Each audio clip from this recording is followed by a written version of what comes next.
Nasubukan mo na bang pinagsama ang bangus at ang karne ng baboy? Kung hindi pa, para sa iyo ang video na ito dahil for today's recipe ay magluluto tayo ng kakaibang bangus recipe na siguradong mapapakanin ka na naman sa sobrang sarap.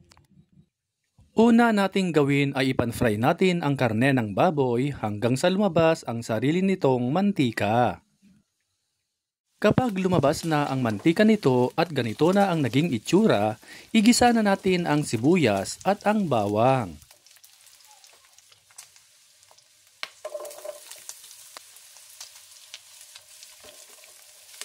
Gisahin natin hanggang sa ito ay maging aromatic. At kapag naamoy na ng iyong kapitbahay ang iyong ginigisa, ilagay na natin ang toyo, ground black pepper, at dahon ng laurel. Paki-comment naman mga kanoypi kung ano ang paborito ninyong luto sa bangus at kung saang lugar kayo nanonood para alam namin kung saang lugar nakaabot ang aming video. Ilagay na natin ang nahiwang bangus. Di kumpleto ang ating recipe kung walang suka. At syempre, lagyan ito ng sapat na tubig. Takpan at lutuin natin sa katamtamang apoy hanggang sa lumambot ang ating karne.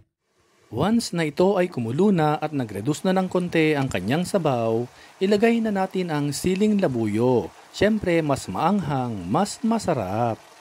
By the way, shout out nga pala sa lahat ng ating avid followers and viewers worldwide.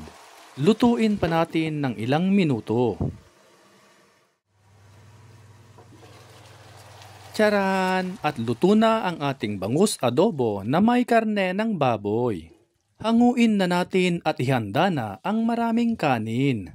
Akalain nyo mga kanoypi, napakasarap pala kapag pinagsama ang karne ng baboy at ang bangus. Kita nyo naman mga kanoypi, itsura pa lang nakakatakam na. How much more pa kaya kapag natikman nyo na ito? Kaya ano pang hinihintay nyo mga kanoypi? I-share at itag mo na ito sa mga friends at family ninyo. At sa lahat ng ating avid followers and viewers worldwide, maraming salamat po sa walang sawang panonood at pagsuporta. Kung ikaw ay bago pa lamang dito sa aming page, ay mag-follow ka na para updated ka lagi sa aming bagong recipe. Hanggang sa muli! Kain na mga kanoypi!